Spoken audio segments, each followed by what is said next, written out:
apparently we had a bit of a problem there with the with Zoom, which sent OBS over the edge. Nobody liked that, so we are back. Hopefully my internet connection stays stable. Let's hope.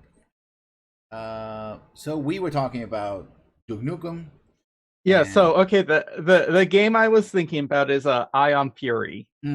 yep, that's the one.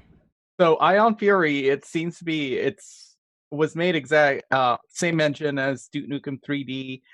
Wasn't made by 3D Realms, but it was published by them. hmm So it's like I feel like they want to make more Duke Nukem games, but they kind of can't. Well, because basically, Gearbox owns it now, and now Gearbox is owned by someone else, so they also own it.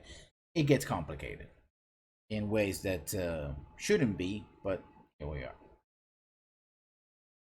Changing the pace a little bit, EVE Online players can help scientists understand coronavirus by Fraser Brown. Do a different kind of mining. EVE Online Project Discovery Initiative is back, and after helping scientists study how human cells are built and fight exoplanets, and now tasking players with analysis data to assist coronavirus research. Pilots can take a break from the regular space job to play a simple minigame that mines data on human cells. This data is being acquired through flow cytometry, and we used to help scientists understand how COVID-19 affects different populations and types of cells. First, how cell populations need to be identified, and that's where the players can help. The minigame gets you tracing groups of cell populations, which in turn net you in-game rewards. You don't need to understand the science behind it, but there's a tutorial that will fill you in how this benefits research. I feel this is more like kind of it's well-meaning, I suppose, but in a way, it feels like one of those dystopian uses of the internet where people are gamify something and you have kids doing things and they're doing real work, right? But they're getting paid in tokens or in game rewards. So while I appreciate the intention, it does to me has that I don't know, it has that edge to it. Maybe I'm just too cynical, which I am. Hmm. So there's that. Um, and this is not the first Well, time that online games have been used for research, so or even online for that yeah. matter. So it like I'm wondering. I'm sure. I feel like we could probably find some cheap coronavirus like game on Steam or something, some sort of like asset flip. But I think it's only gonna be a matter of time before like the we'll see games that kind of reference this. Hmm, I don't know. It's just I feel like we as a society should have been prepared for this, considering all the media we've had over the past 10 years that have dealt with viruses and stuff, is like especially with zombie apocalypse being sort of an allegory to something similar like this. Yeah, but the problem is it's allegory. That's Yeah. a problem, right? The allegory can instruct, but allegory can also, and we talked about this in video games, for example, it's like allegory can also create a space where it's like, oh, this is fictional. Yeah. This will never Race happen to me, right? racism, what's that? Right? This is not going to happen. I'm not going to experience it. It doesn't reflect my day to day life. It's fine in fiction, but in reality, yeah, not so much, right? People don't know how to deal with it once they. I mean, a lot of people have dealt with it, and they're taking precautions, social distancing, masks, etc. But that doesn't mean in a way it's like in a zombie survival game. There are people who cooperate, and then there's those guys who are just kill everybody and take their stuff and run for the hills, right? Until they get killed, right? I guess a little kind of realistic in the sense of how people operate in real life as well, to our own Hmm. chagrin, right? Uh, Talking about racial justice, we did talk about this last week.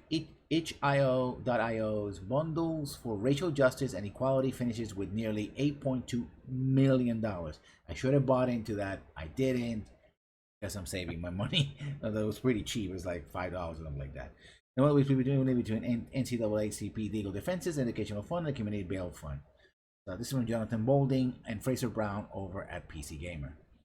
Uh, It actually had a big surge over the final 24 hours. I'm reading from the article. Pushed itch.io's bundle justice over 8.2 million. So, it was a average of $10 per bundle with a top contribution of $5,000. I guess you could pay more. It had a minimal, I think it was $5, but it was a sort of pay what you want, what to do. So, yeah. So good thing. Also, but I mean, it doesn't hurt itch.io's the fact that a lot of people got a lot of games from that. So win-win for capitalism, I guess. Yeah. I actually jumped over, like when we reported it last week, I jumped on that and bought it. Yeah, I should have done the same. I instead bought Crosscode, which I started playing, but I don't know. Maybe I'm gonna play it by myself, see if I can finish, because it has a lot of puzzles, and I suck at puzzles.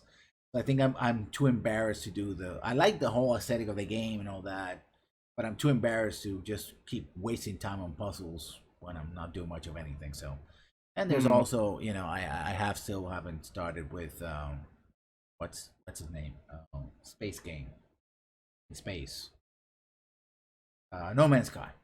Oh, Yeah. I was gonna say Starfield. That hasn't started yet. Yeah. Talking about online games, Conan Exile's latest update breaks the server browser and kills offline play. By Joe Parlock, those 3 hours. Damn if you do play online, damn if you don't.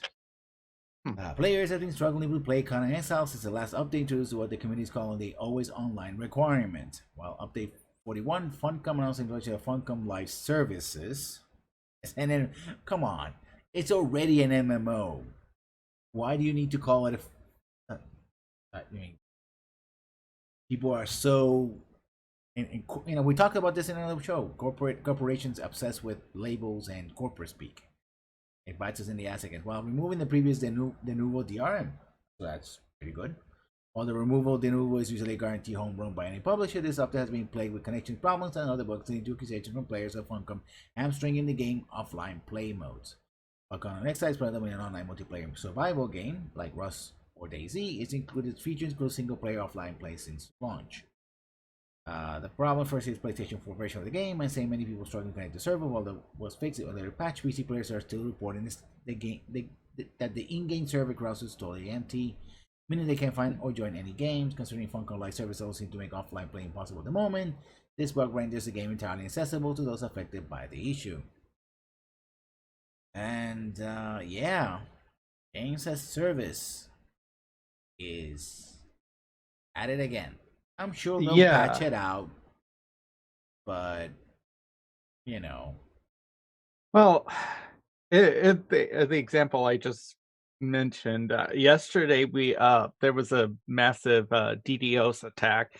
I'm not entirely sure if it's going on, but I know my service provider was a target of it, which might explain why my internet is a bit unstable. It's been unstable since yesterday. But PlayStation Network too, even while I was online, I was having difficulty maintaining a connection to PlayStation Online or to the PlayStation Network. Unfortunately, you still this is the problem with a lot of the console services. You need to be still connected to the PlayStation Network, even if you're not using one of their services.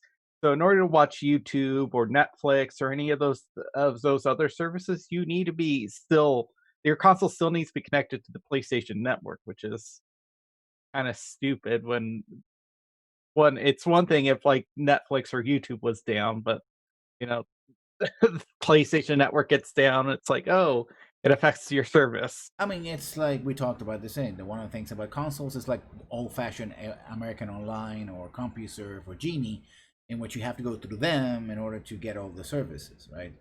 I mean, they now offer like open internet service, like you can go to YouTube and other things and surf the net, but still you have to go through them in order to get your stuff, and that's another layer of problem, which we'll probably be talking about when we talk about the new PlayStation 5, especially the digital version of PlayStation 5. Talking about digital, the Witcher 3 is free on GOG Galaxy 2.0 if you own it in any other platform. You can claim it until June 23rd. I guess I'll do that because I own it on Steam. Racer Brown 4 hours ago. GOG is giving away The Witcher 3 for free, but cool your jets. You need to own a copy already. Wish you could tell it's free for everyone, but instead it's only available for people waiting to double dip. There's a good reason to grab a second copy. Of course, you only play the console version. You're in for a real treat. Obviously, it's the best looking version, but with mods, you can push it even further. This is all from the article. The benefit for PC users, which I have, I guess, on Steam, is that you get a DRM-free version. And you can play using GOG Galaxy 2.0, which is... It's a pretty good platform, right? Mm-hmm. But it says if you're doing that, you're still playing in Steam Origin version, whatever you got it. So now getting the GOG copy means you don't have to have two services running at the same time. Yeah. So I guess I can claim that. And that's a thing. This is 2 hours ago. Talk about. Well, we're gonna leave that. I was gonna talk about the Xbox X Series X, but we're gonna talk about that later when we make the comparisons to the PlayStation 5. Madden NFL 21 will be the first in the series on Steam by Ethan Gotch. That was today at 10 p.m. Pacific, I take it. Now on Steam's page with release date of August 28, making the first game to series to come to Valve digital storefront. This thing was spotted earlier today, complete with trailers, screenshots, and release date. The latest entry in the long-running sports series, EA had previously teased the game during Microsoft Xbox Series X gameplay reveal event, but it didn't show anything more substantial. I think that what's interesting here is that EA may not be abandoning Origin, but I think, and this is something we've been discussing back and forth of, the sort of fragmentation of libraries and the like. It seems that EA decided, you know what, we can't really compete with Steam, so we're just gonna be here and we're gonna do this. Yeah, actually, this week or actually last week they released Mass Effect 3 with all the DLCs on Steam. Mm-hmm. Although I think Mass Effect 2 was originally on Steam. Yes. Oh, and Andromeda. We can't forget about Andromeda. It's also on Steam now. Yeah. Mass Effect 2 was launched on Steam, but none of the DLC ever made it to Steam, but that's yet to popped up here. Well, they're also working on apparently there's rumors of a remaster, so which means if they do it the way they did the sort of edition that they packed it all in one box, then maybe we'll have a thing. But the other thing is that last time I checked was about a year ago or so. Last time I played the original Mass Effect, it's still on Steam. They didn't take it out, but they messed with the DLC. So now activating the free DLC that supposedly you get, which is the one DLC that matters, bringing down the sky, you have to go through several loops in order to download it, right? So yeah, I have Mass Effect on Steam. I bought a copy on disc for Mass Effect 2 for my PC and I installed it, but now I have it on my hard drive. I downloaded the whole thing, and then I have Mass Effect 3 on Origin. So it's the one thing is that they have their own save file format. So if you are playing, you don't lose your games, but it's a bit of a mess having to jump from one to the other So I was kind of tempted to buy the Mass Effect 3, so now I can have a legit PC copy, even though I've bought the game previously 2 times for the Xbox or for Xbox 360 and PlayStation 3.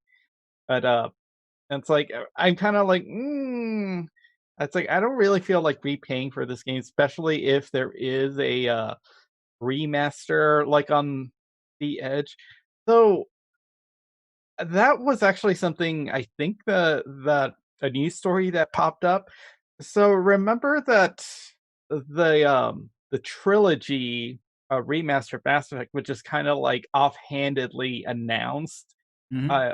Was it like a shareholders press conference where I said, "Oh yeah, we're going to work on we're working on a remaster that should probably like earn a lot of money or something." I don't know how these how these share these shareholder meetings work. But then I think someone afterwards went, "Oh yeah, it's Mass Effect 3, the Mass Effect 3 or the Mass Effect trilogy." Yeah, Yeah, there we're you go. taking it out of the ice box and putting it But back in. Just like, I'm kind of wondering if that's true now because last week it was announced that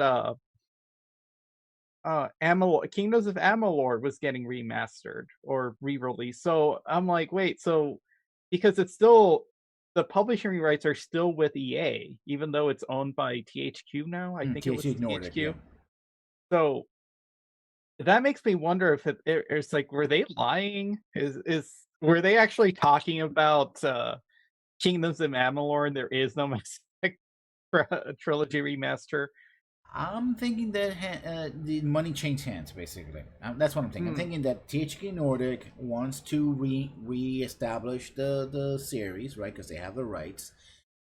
And they went to EA, said, "Listen, we're gonna buy off the whole thing." So EA said, "No, no, no. You get to re-release it. We get our We will cut, play.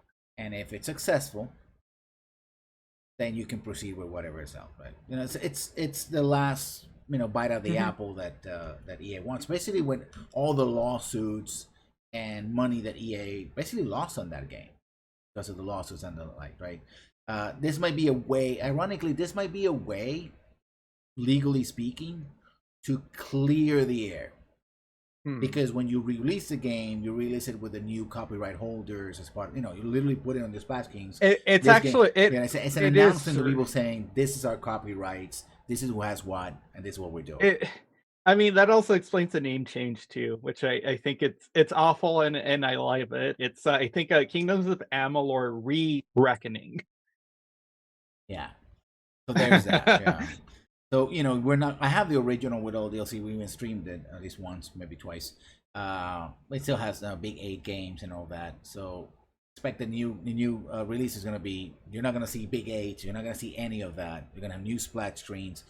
And to people who don't know about the law might think, well, that's just splash screen. I don't care. But that really is a legal declaration of who owns what and what belongs to whom. By re-releasing it, in a sense, THQ Nordic is helping EA sort of clean the slate. This, EA built owns this, we own this, and from then on, we're gonna do our own thing. The same thing in many ways with the remaster of Saints Row the Third, because Volition now owns it. It used to be THQ, but they're not there anymore, and THQ Nordic doesn't have the rights. So by re-releasing it, not only they get more money, and I've been playing it, it's okay, it's fine. It's basically the same game. The facial features look like they try to be a little too hyper realistic, and it was like, I guess you do notice it when they do the splash screens between loading times, and they clearly put a lot of effort in that, and they look great because they have like close shots of the clothing, stuff like that. But in game itself, it's the same game, so it's like, it's still fun, so I'll play it. But they didn't lose. Well, they did include one new voice. I think they changed the voice for the Latino character. They changed it completely. So that was the thing. So that's the new voice I'm using. Very kind of more high pitch voice. Um, Talking about high pitch, by the way, in the middle of playing, this is just an aside, playing Dragon Age Inquisition or like Inquisition last night. People who didn't see the VOD were watching. I was playing with the version of Femhawk, but in the middle of her speech, she switched voices to the male character. Like in the middle, like in the middle of the line read, they jump from one sentence to the next. And it's like, but this is both. What I was like, what? What's going on here? And then she just kept talking. Her voice, like, what happened Oh, there? Oh boy! So that means, by the way, people who don't know about software, that means that the two voices are basically layered on one. That means essentially the two Hawks are literally the same character with a different skin and a different animation. They basically just switch the animation, the skin, and overlay the audio. Because otherwise, if the audio is paired to specific characters separately, there is no way for my game to be able to access that line. So there's no two hawks. It's literally all the hawks are just one hawk. What you're switching are the skins and the walking animation, where you get the dainty, hip swinging female hawk. Yeah. And oh my god, do you get that girl could hip chick a Oh rhino God, out of a yes. building, like bam, like oh damn. And then you got the male like heavy gate, like that's it. It's the same skeleton, by the way, because the same height and all that proportions. Maybe a little on the shoulders, but that's just skin, so it doesn't really. Unless you have, big shoulders, World of Warcraft style. But it's, I just remember that was like that pretty awful. Like Jesus Christ. Talking about switcheroos, that's a segue. Steam's, and then we're already on our friends in Kotaku here. We didn't know about the titles. Steam Switcheroo swaps pirate action game for hentai by Luke Plunkett. That was yesterday at 9 p.m. This is quoted from the article. There's a small but growing trend on Steam where developers take existing games that a few people have ever seen or played and just swap them out, replacing them with entirely different games, but albeit ones using the same store page. As GI Biz reports, and pulling examples from the excellent community post by Mellow Online 1, there have been quite a few cases recently where games have been released sometimes early access and then one day it's gone. Again, the perils of all things digital. We're going to be talking more about that later on. Take Eyeball Drunks. Eyeball Drunks. A party game released in 2010 managed to attract a handful of sales and user reviews in March 2019. A few people own Airball. Yeah, Airball. They misspell though. It's Airball. It's just that they misspelled the R in the first time. And noticed that the entire game was moved and replaced with penguin cretins, which wasn't an updated or redesign of Airball, but an entirely new and different game.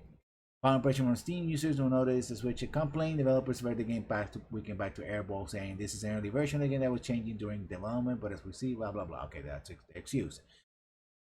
That's clearly untrue since Penguin Cretins has absolutely nothing in common with Airball. Now there's 3 different ways they wrote Airball on this page. First of all, it's A-ball with no R, Able Drunks. Then it's just Airball, and now it's Airball. Oh, I know. Actually, that's the punctuation, but it just looks weird because it keeps changing. And swapping this game was extremely shitty thing to do. Thank you, Look Bunker, for stating the obvious. Because anyone who owned Airball could no longer play it since the files no longer have the store entry to launch from, and the game couldn't be re-downloaded because the Penguin Cretins was there instead.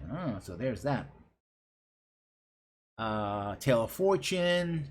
And then here's the game that we're talking about. Well, there's another example, another even wilder one is the case of Tale of Fortune, previous an action game where you play as a pirate searching for treasure, since replaced with an adult-only hentai game that has kept the same name, but absolutely nothing else, and whose community page is still live, but whose store page is currently down.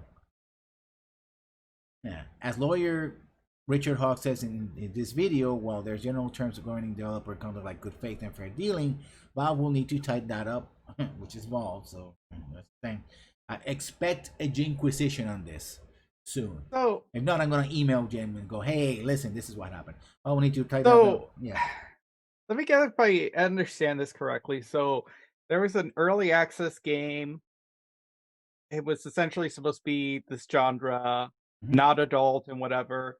So did they change gears all of a sudden and then make it into a hentai game without like really telling anyone? They Or switched was the actual this... game. Like everything else is the old game, and the page and the connection, and if it's in your listing. But when you download it and you play it, it's a new game. So okay, so then so essentially they did a bait and switch then. Okay, and this is the developer and not like something on Steam's end where it's like, whoops, we accidentally like linked up the download link to this game with this other hentai game that's over here. This isn't like one of those cases. It's like weird website thing, huh? Like, so I don't know, like that's something kind of odd because I feel like you would do if you wanted your game played, you would do the opposite. It's like, oh look, sex and boobs. Yeah, but remember, Steam has in this particular case, they have a notorious history going back and forth of what is and what isn't allowed. And also remember, these are not games that get played a lot, so I'm guessing what they want to do is make the switch. If somebody just buys the game or tries it as a demo or something like, they like the new one, but not really. Most people are not gonna go like, "Hey, I played 12 hours of this hentai game. It turns out it wasn't the game that I was expecting." You know, that's what they're counting on. But clearly, it's not working. If Kotaku got a whiff of it, probably enough people complained. So there's that. Yeah. Well, I mean, especially if it's supposed to be like it doesn't say it has adult content, and all of a sudden, bang, boobs. Yeah, pirate games. So kids like pirate games. Yeah. Oof. I don't want to be the parent that has to explain that to their kids. Like, hey, let's play a pirate game together. Hey, yeah, whoa.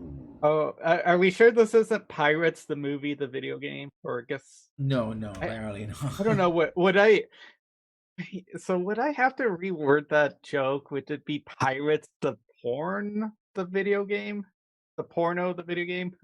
Yeah, better let it sail off. Let's just uh, go away. Now, this article goes into the I thought I was jaded, but still I can still get hype about games. EA Star Wars Squadron will finally give us a new Star Wars space combat game by Zach Zweisen yesterday. Uh, Basically, Star Wars Squadron is a new announcement for EA by Electronic Arts of a new game that will be coming out October 2nd. So again, that's another thing I want to note. They're now announcing games that are coming out this next year, instead of have games that are coming out 3 years from now. Hopefully, that's a trend that will continue. It will be on PC, PS4, VR, Xbox One. Probably go PS5 as well, because it's a brand new game. So we'll see a revamping of this. What got me excited about this, even though it's a long trailer, it has no actual gameplay, is that it looked a lot like my old X-Wing game back in the day when I was playing on PC. And I've been hunkering for a real, more arcadey, more gamey flight sim, because I tried some others that are just a little too complex, right? Although that one X-Wing was pretty complex, but that's in the day where you got an overlay over your keyboard when you played it. So you don't Mhm. get that in today. And it's supposed to be also will have no microtransactions. It has a customable ship or ships and main character. It has the multiplayer is a 5v5, but also supposed to have a solo campaign, right? I don't know, but I'm gonna keep an eye on this. That's all I'm gonna say. I'm gonna keep an eye on it, see if everybody plays it. If I happen to have money, and of course it will be on Steam, so probably that's where I'm gonna buy it because fuck Origin. Um, and it looks good. But then we're gonna have a later on this month. We're gonna have a gameplay reveal trailer. We'll see. Yeah. Squadron is coming out on October 2nd, 2020 for PS4, Xbox One, PC, and PC will sell on Epic Game Store, Origin, and Steam. It will support crossplay between all platforms, which is in this case it works because unless you're using a dedicated stick and all the kind of trappings that come with it, this game you don't have a great advantage. Most people are going to use a controller anyway, even on PC. The VR part is interesting. I think now this is a game that actually probably will sell more VR than Half-Life Alex because it's Star Hmm. Wars. Uh, Yeah. so, but yes, I'm working on my new machine, and my new machine will be VR capable. I will not be buying any VR gear, of course, because still too expensive, but it's something that can be done in the future. So, for the lovers of Divinity Original Sin, meaning Tabba 1, and myself, because I played a Yeah. little bit of it, a new DLC is out today, which actually was Sunday, so already out. Sags Zweisen. A new DLC pack for Divinity Original Sin is out today for free. Not really free, because if you bought the game, you had to pay for it. And features new quests, loots, and enemies. So 4 relics of Rebellion.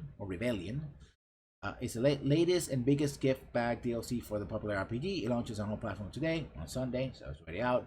At no cost, no extra cost, I would say. With developer Yeah. Larian Studios playing the Divinity Original Sin 2 automatic update include the new content. which is good. And Larian Studio is also working on Baldur's Gate 3, which means I have to go back to playing Baldur's Gate 2. But I didn't like the story setup of Baldur's Gate 2, too ham-fisted. But maybe I was also tired of playing asymmetric. I wanted to play something else, which I'm doing right now. I'm gonna go back and finish it, but that's Oh a story yeah. for another day. Yeah, I see that I have like an update thingy too for Divinity Original Sin. Like, oh hey, yeah. I really need to go back and finish this game. I might need to like start over though. It's kind of like my reason why it's like I think I need to like I started it at like a tactical difficulty and unfortunately I can't change difficulty from then, so I kind of want to make it easier, but Mm. at the same time it's like I'm already like 100 hours in and I don't really want to restart the game, but I might at this point. Yeah. Like, Okay. that'd be a fun game to stream, but unfortunately, my computer has difficulty Running it. running it. Well, at least with the original, I haven't done the definitive edition or the enhanced edition. I think it's still the same version, but it might have been maybe slightly more optimized, but we'll see. Talking about definite editions, Persona 4 Golden launched on Saturday. So just launched. For on Steam. This seems to be yet another of the series of Japanese RPGs, JRPGs that are dominated consoles for many years, now coming to PC. Persona 4 Golden, the former Vita exclusive enhanced version of Atlas classic role playing game, launched today on Steam. It's available in standard $20 version or $25 digital deluxe edition that includes an art book and soundtrack. Also allows you to choose between English and Japanese voiceover. I was interested in it, but I didn't want to spend the money because I need to pay my credit card. So there's that. Mm. Yeah, that's another story. I don't want to get into much. But suffice to say that it's out. But I also heard that it was loaded with bugs. So it's one of those things where maybe you don't want to buy it immediately, perhaps. But for those people who are and also this is the Vita version of the game, not Hmm. the PlayStation 3 version of the game, which is also Well, very interesting. the Vita, so that could mean a couple of things. It might mean that the game was developed for the Vita and then just ported over to the PlayStation 3 to their Mhm. what was the title of this game again? Let me look it Persona up. 4 Golden. Oh, Persona. Derp. Persona. I I almost want to say that Persona has always been like a Vita game, maybe. Mm-hmm. So that would explain it. I feel like it was ported over. And because Persona 5 people are like, it's not on the Vita, which is kind of a change, I guess. Mm-hmm. Although I trying to remember, because I think Persona has been like a PSP like series, Yeah. which would explain it was probably made for the Vita. Therefore, it's using the Vita as the port, or instead of like a ported version. Mm-hmm. Is it where it's first game?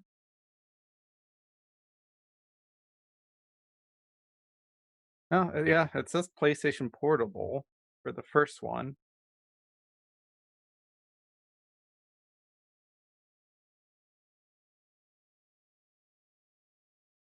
Oh no, so no, this was originally released for the PlayStation 1? Yeah, that was released for it looks like the first Persona game was PlayStation 1 and ported over to the Yeah. it might have gained popularity in there. Is that what happened? Probably. Okay, yeah. So Persona 2 was that's what it looks like because there was a it looks like it was originally for the PlayStation. And it got ported over to Windows, but then it was later ported a slightly different version, probably for the PlayStation Portable. So I'm willing to bet that Persona found popularity on the PlayStation Portable. So Hmm. It kept making games. It would be natural for it to transition into the Vita. Yeah, it also is a spin-off of Shino something of it. I don't know the full Japanese name of the original game, which is a spin-off of. So Shino Megane Shino Megami Tensei. Tensei, yeah. Shino Megane Oh Tensei. no, yeah, it was because it was retitled to. It was retitled to that in Oh, okay. the PlayStation Portable, the first one. It's a Megami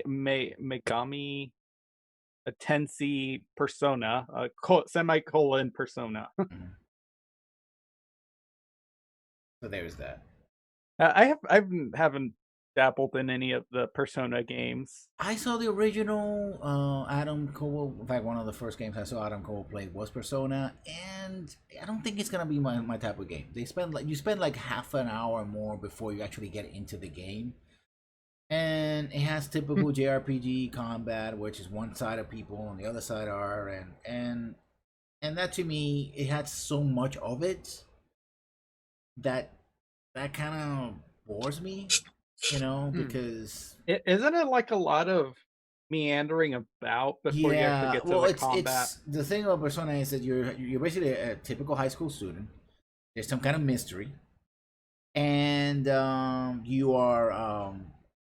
you have to balance your school days, so you have a very tight schedule. And then when you go out and do the things in the Persona world, this other world, you have to spend running around dungeons and killing all our monsters and stuff like that. And it's very much okay. Here's an encounter. Here comes a monster. You guys decide. Tactical plays like, oh, you get this, you get that. I I think that's one of the reasons why kind of also Baldur's Gate. But I mean, when I was younger, I would probably love that kind of gameplay because I could spend hours doing it. But now Yeah. I'm more of an action RPG kind of person. So Yeah, it sounds like it's like a novel paired with like a dungeon crawler, pretty much, yeah, which I can see why it'd be popular in a handheld version. I just remember that I think the third one had like this weird thing where they would take a gun and put it to their head to get like their personas out or something. hmm, I'm like, ooh, that's kind of yikesy imagery, especially at the time it was. yeah. And with that, we go to our meat of the show in the last 15 minutes or so that we have available, more or less. We're going to talk about the PlayStation 5. Now, the reason why I want to talk about the PlayStation 5 is not to hype it or anything like that. It's more of one of the. It's the lead.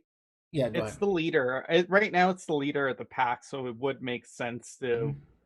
pay more attention to the PlayStation 5 in my head to Yeah. see what direction essentially the leader of the pack is going.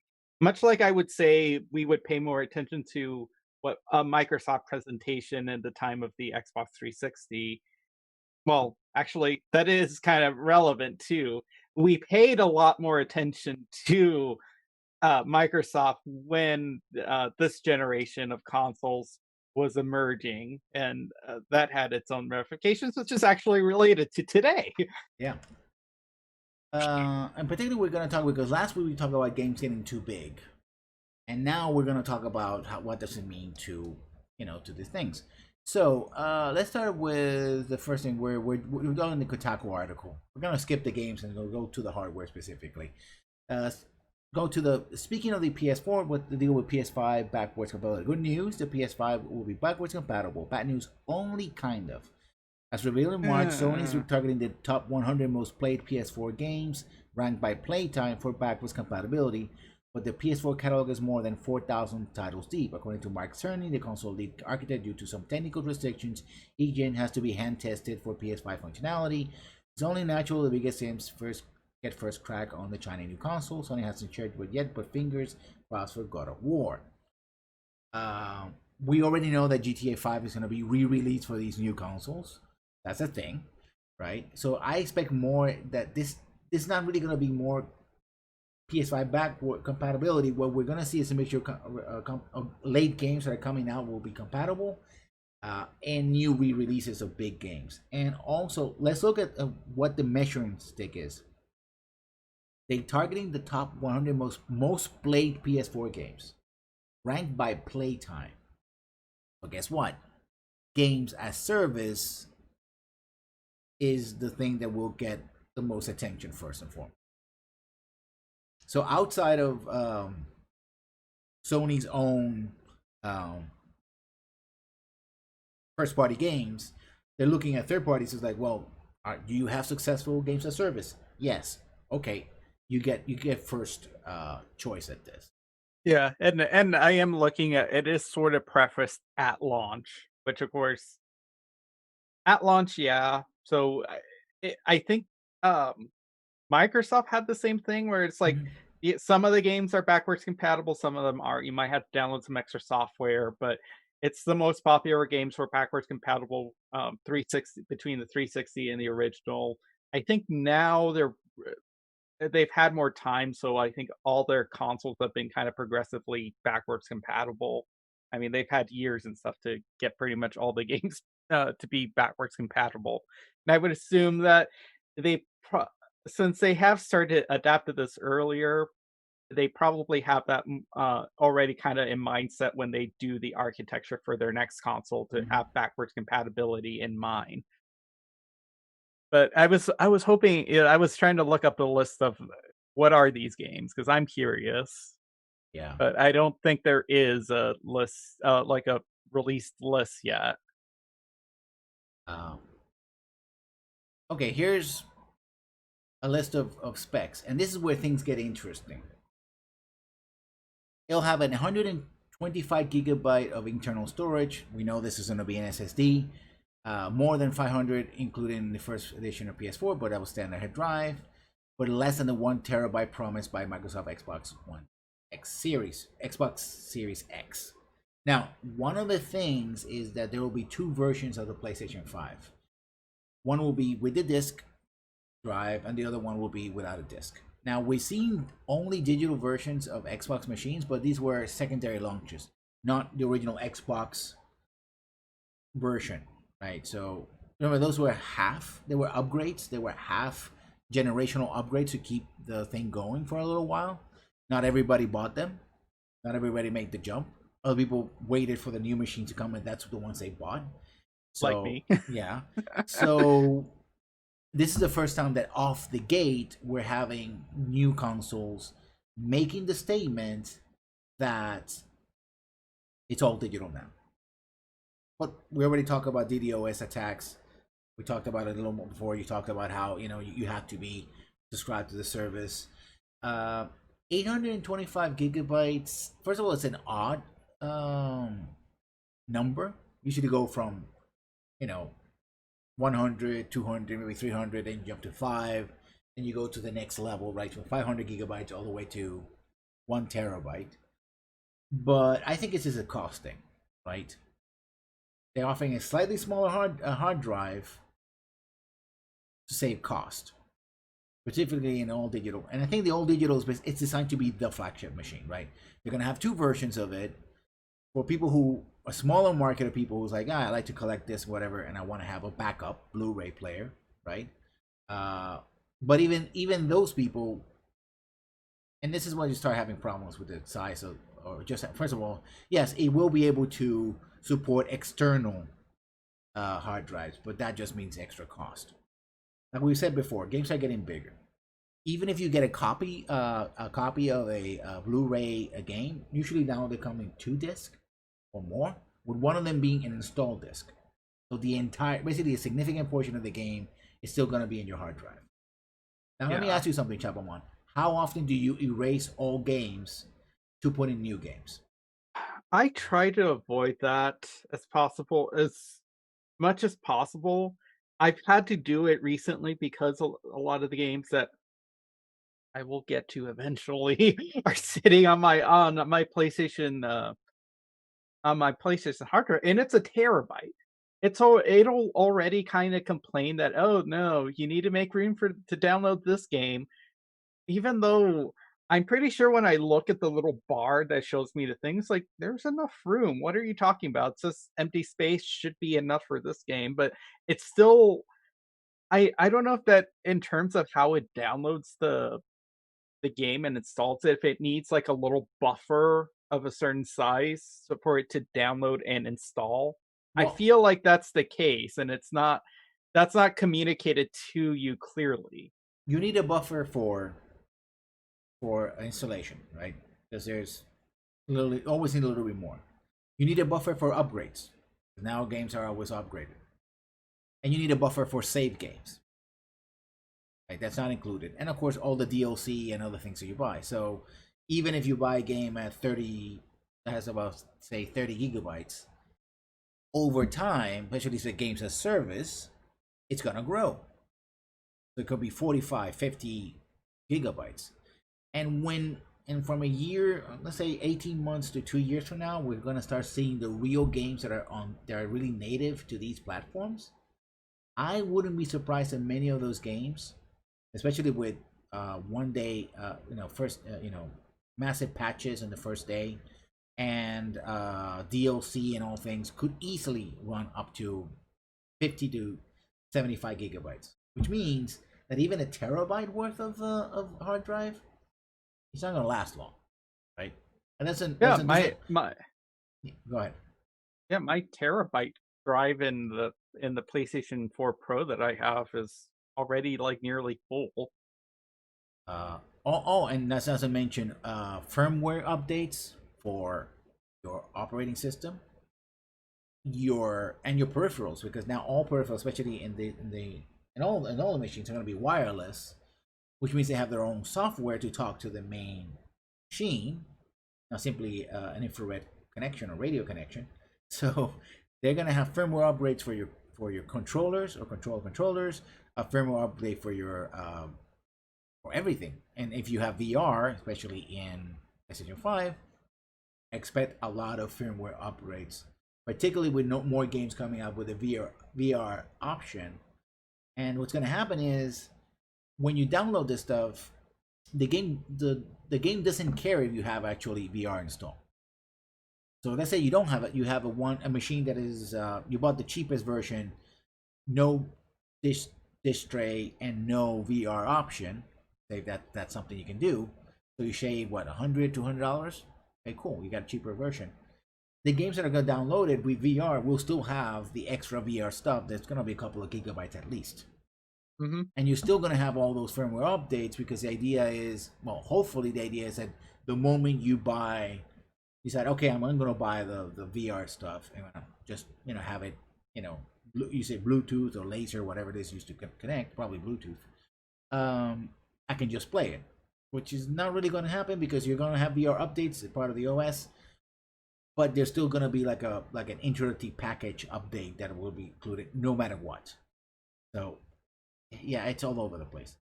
And this is what you have to talk about solid state with SSDs.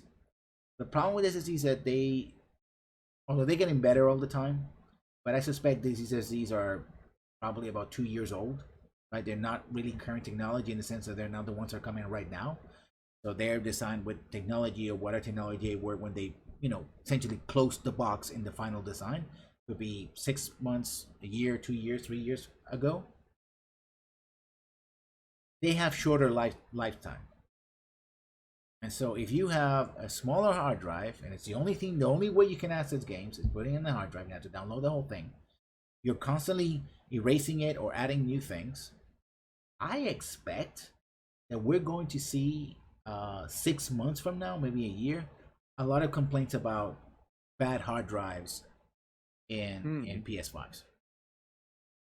You're gonna see Reddit full of like, oh no, my hard drive died, and then yes, you can add outside support, but the closed box, opening it up, and I also suspect that this hard drive, while it can use third-party stuff, exterior, right? You can buy a portable hard drive, whether solid, whether standard or SSD.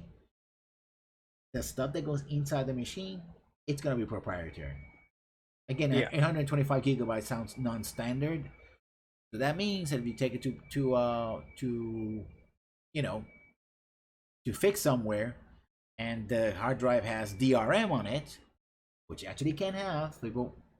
I heard people having problems being able to change the filters in their fridges, right, in their appliances, because the machine has DRM that will not accept. The coffee makers. Yeah, Coffee makers for the little Keurig coffee makers too also have like DRM for buying their expensive brand of little K cuppy thingies. I don't make my coffee with coffee makers. I go with percolators. Now, a lot of people have made jokes about the look of this, but I have a weird take on this. I want to pitch it to you, Chad, and Apple One. This machine is both, it's looking futuristic, right? But in a slightly weird way, this is a retro futuristic machine. You know why? Mhm. Because it has that iPod look of the future. Guess who's going to be the upcoming market for people who are going to play this most? This is supposed to 15 to 20 year Millennials. olds, 30 years old, right? If you're Mhm. 20 years old right now in 2020, you were born in 2000. So when the first wave of the iPod aesthetic came out, sort of the white flash, everything came out, you were probably 5 or 6 or 7, which means already back in the, and you're a 30-year-old, you were what, 10 years old, right? There's an entire now going generation of people who have this sort of in their minds of what the future looks like, because that's what they got in the original in the 2000s.